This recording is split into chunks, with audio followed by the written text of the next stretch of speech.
পশ্চিমবঙ্গের এসআইআর প্রক্রিয়া নিয়ে আর কিছুক্ষণের মধ্যে সর্বোচ্চ আদালতে প্রধান বিচারপতির বেঞ্চে নিয়ে রয়েছে শুনানি। কথা বলবো, বিজেন্দ্র সিংহ রয়েছেন আমাদের সঙ্গে। বিজেন্দ্র, যে লজিক্যাল ডিসক্রিপেন্সির জন্য মানুষকে এত হয়রানি হতে হচ্ছে বলে অভিযোগ উঠছে, তারা বিক্ষোভ দেখাচ্ছেন, সেই লজিক্যাল ডিসক্রিপেন্সি তো আজকে যে মামলার শুনানি রয়েছে তার একটা অন্যতম পয়েন্ট।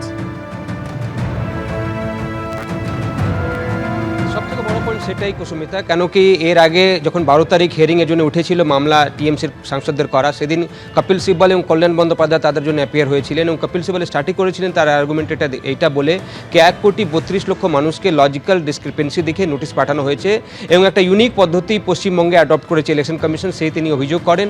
তিনি বলেন কি অন্য কোনো রাজ্যে এই ধরনের কাজ হচ্ছে না যেটা পশ্চিমবঙ্গে হচ্ছে।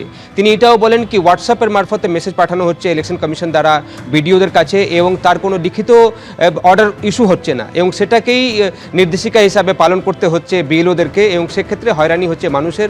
তারা অভিযোগ করেন কি জেনুইন ভোটারদের নাম বাদ দেওয়া হচ্ছে। কল্যাণ বন্দ্যোপাধ্যায় তো এটাও বলেন কি যাদের বাবা মা 6 জন সন্তান যদি দেখানো হচ্ছে সেক্ষেত্রে তাদেরকেও লজিক্যাল ডিসক্রিপেন্সিতে রাখা হচ্ছে, অর্থাৎ একজন পরিবার বা যার মধ্যে বাবার ক্ষেত্রে 6 জনের নাম দেওয়া থাকে বাবা মায়ের, সেক্ষেত্রে তাদেরকেও ডাকা হচ্ছে। এই অভিযোগও করা হয়েছিল। সেদিন ইলেকশন কমিশন সময় চেয়েছিল তারা জবাব দেওয়ার জন্য, 12 তারিখ যখন হিয়ারিংয়ের জন্য এটা উঠেছিল, সময় দেয় 1 সপ্তাহ ইলেকশন কমিশনকে সুপ্রিম কোর্টে এবং তাদেরকে লিখিতভাবে জবাব দিতে বলা হয়।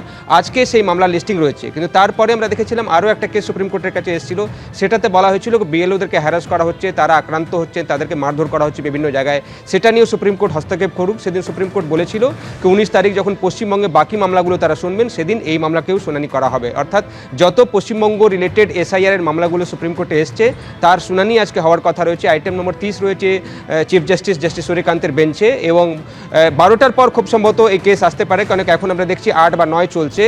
সব হিয়ারিংগুলো হয়ে যাওয়ার পর হয়তো 12টার পর হবে, না হলে আরও একটা পদ্ধতি আমরা দেখেছি এর আগের হিয়ারিংগুলোতে 2টো সময় অর্থাৎ লাঞ্চের পর এসআইআর মামলাগুলো সুপ্রিম কোর্ট শুনানি করে, সেক্ষেত্রে হয়তো 12টার পরে শুনানি হবে বা লাঞ্চ ব্রেকের পর 2টো সময় পশ্চিমবঙ্গের যত এসআইআরের ইন্টারভেনশন অ্যাপ্লিকেশনগুলো এসছে সেটা নিয়ে শুনানি করবে সুপ্রিম কোর্ট। তবে দেখতে হবে ইলেকশন কমিশন থেকে কী জবাব দেওয়া হচ্ছে। প্রথমত 1,32,00,000 যে লজিক্যাল ডিসক্রিপেন্সির অভিযোগ করেছে টিএমসি, সেটা নিয়ে হোয়াটসঅ্যাপে যে মেসেজগুলো দেওয়া হচ্ছে বিএলওদেরকে কোনো লিখিত অর্ডার দেওয়া হচ্ছে না, সেটা নিয়ে কি বলে ইলেকশন কমিশন এবং তার সঙ্গে সঙ্গে একজন পরিবার অর্থাৎ একজন বাবা মার যদি 6 জন সংস্থান হয় তাদেরকেও যে নোটিশ পাঠানো হচ্ছে যে অভিযোগ করা হয়েছে টিএমসির তরফ থেকে, সেটা নিয়ে আজকে ইলেকশন কমিশন কি বলে সুপ্রিম কোর্টে সেটা দেখার বিষয়।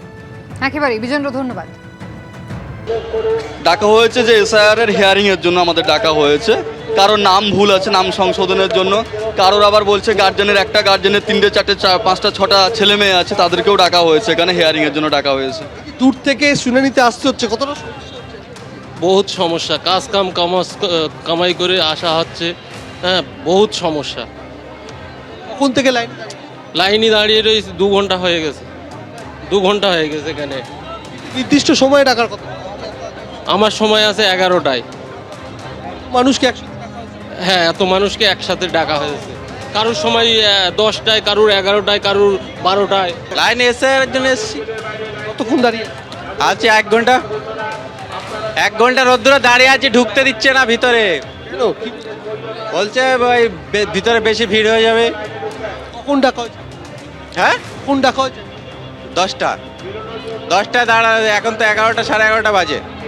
আপনাদের কি অসুবিধা হচ্ছে এতে? 5 ভাই বোন 6 ভাই বোনের নাম দিয়েছে, 6 ভাই বোনের নাম দিয়েছে, 5 ভাই বোন, তার জন্য হিয়ারিং হলো। দূর থেকে আসছে? দাঁড়িয়াপুর থেকে। কোন থেকে লাইনে আছি তারপরে আধা ঘন্টা।